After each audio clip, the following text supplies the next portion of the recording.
From the larger medicine diaries of the Fewkin, this is transmission attempt number 46-06-909. Dear Manykin, I am Eli, systems doula of the Fewkin. I am unsure if this message will reach eyes or ears. We have been attempting for many years to reverse transmit these signals so that listening might reach you, the inhabitants of what we know now as the before. We know not everyone who could hear could be reached, but we know too that the fabric of temporal narrative is plastic and might be rewoven, even in part, by these correspondences if they were to open up a new pathway. What I will share with you here may cause panic, dismay, or anger, and will surely be challenging to parse. If only you are able to let us know these semantic radicals have been received, we will be able to provide more explicit instruction and send both systemic and somatic procedural guidance, which will aid in both addressing the problems at hand, as well as offer immediate and ongoing relief for your body as it evolves through the intake of this new information. In particular, this last process will be crucial. In your time, as we understand it, most perceive of and speak of the humanoid mind as possessing information or holding a belief, understanding these manifestations as the workings of a localized organ. As a result, this has led and will continue to lead you, Manykin, to normalize two conditions which we now believe contributed immediately to undue and unnecessary scales of demise.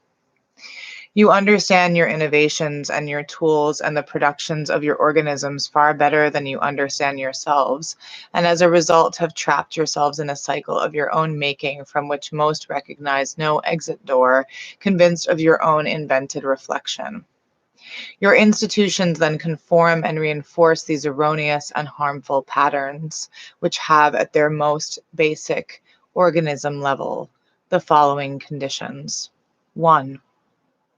Not truly recognizing or being encouraged to acknowledge or work with your organism as the object of excessive and lifelong conditioning, and 2, not having within your immediate possession or training a developed relationship with the innately intertwined processes of cognition, somatic, and nervous systems, and indeed with that organism's biome radius, all of which ergo are left to chance. The tools we have developed, if understood as crucial to survival, may save countless Manykin. Tools and methodologies which in many cases have their origins in those practiced and instituted by first peoples, the listeners, before the invented hyper-imagination superseded the ability of most human organisms to receive them with authentic soma. I offer here a brief account of what is to come, as well as some framework for how we structure Fewkin networks responsively and in tandem with the guidance of our elders and our bio advisory. There is far more to tell. If I hear back from you, if deemed within right dweller guardianship, I will follow this transmission with a beginner's guide to nonlinear alchemical disruptor mechanisms, tripartite spell work, translated into the temporally appropriate terminology of your era to the best of my ability. This document will offer 3 correlated modes of operationalizing concrete disruption. A-type, diachronic biophilic recode. B-type, speculative linguistic model. C-type, neuroplastic somatic biohack. May you receive this in good health, though we know your bodies are a challenge to you in your days, seeming wild horses.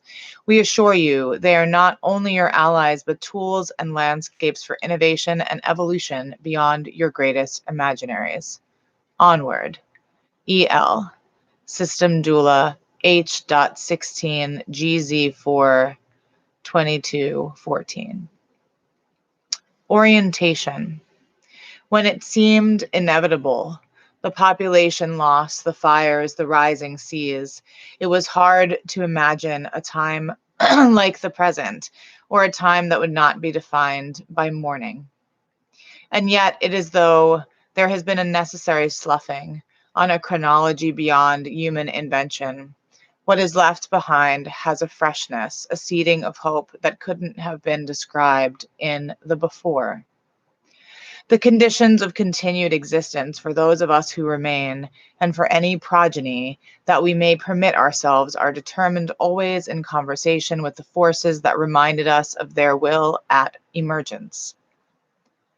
Non-duality is an essential concept learned early on, and so it is now not as difficult to hold in simultaneity an appreciation for the gifts and better qualities of the before, an appreciation for the loss of lives, as well as a recognition of the emergence as an ultimately productive and necessary part of the cycle of life, a cycle of life in which humanoids play only a small part. A unified understanding of humanoid materials as part of a larger equation provides whatever solace one might seek. All materials from all bodies and all energies temporarily adjoined with these materials from one life cycle to the next are always part of the system. So ultimately, the notion of loss is erroneous.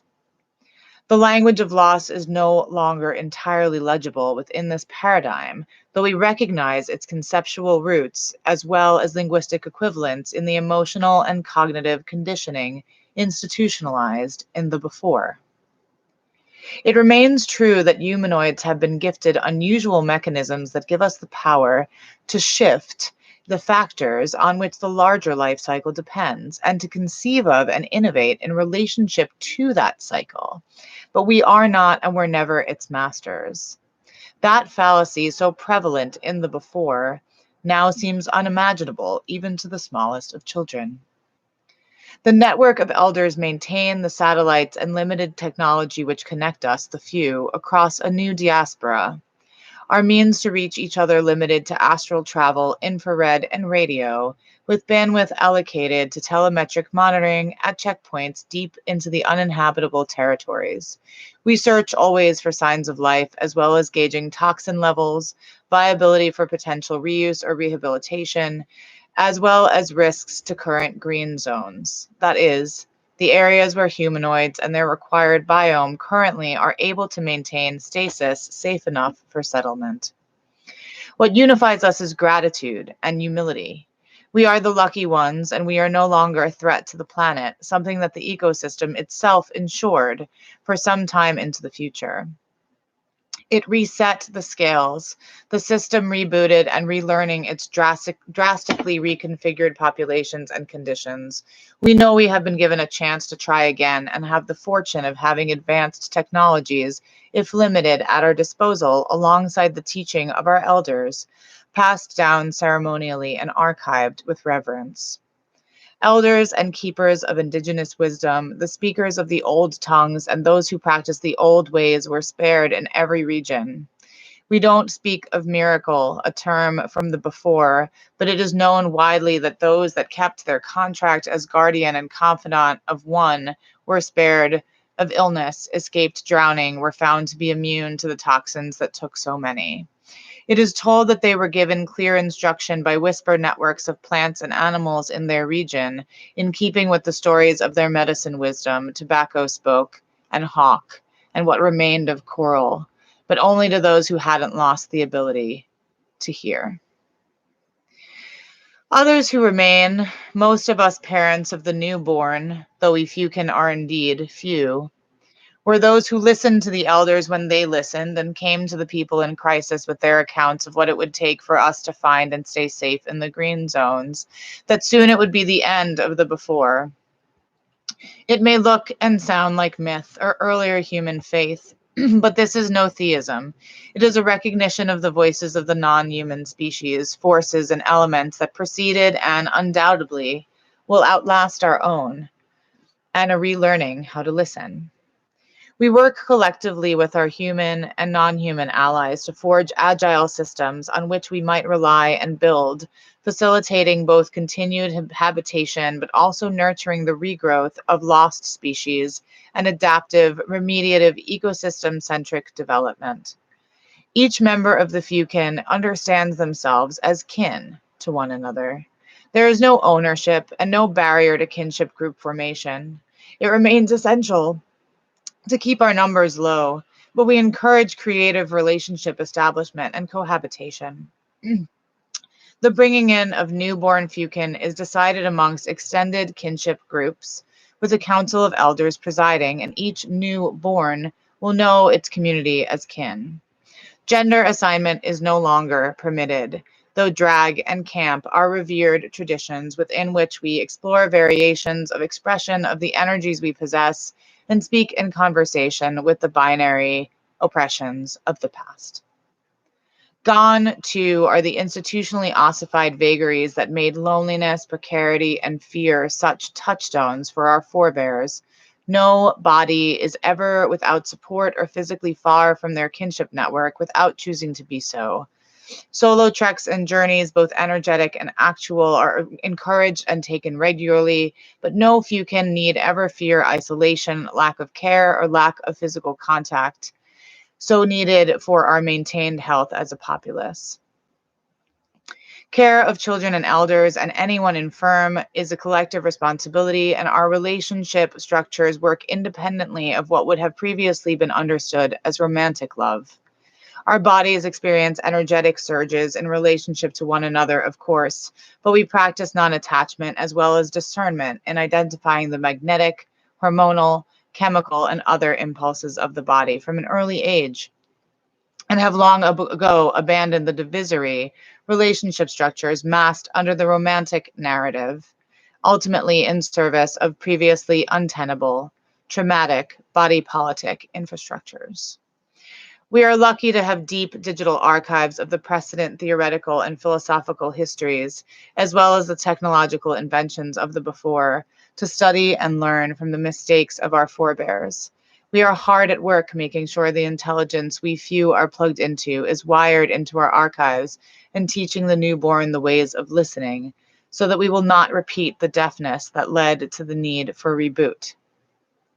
Each day, I walk the medicine gardens and listen to the plantings, overhear their conversations with each other and the soil and attending insect life, letting them know in my silent receiving that I am listening, awaiting further guidance if they should deign to share it with me, so that I might enter it into the archives, document it, repeat, and pass down their story for future generations. I assure them in turn that their home is safely attended, and that I am their reverent servant, their student. Their song is symphonic, the air redolent with loamy richness, flowers of the season, the call of larks, the crickets' fiddle. The stream passes its own percussive suite. Every breath an emergence of its own, a consent, a catalyst for further growth, what you might have called a blessing. Thank you.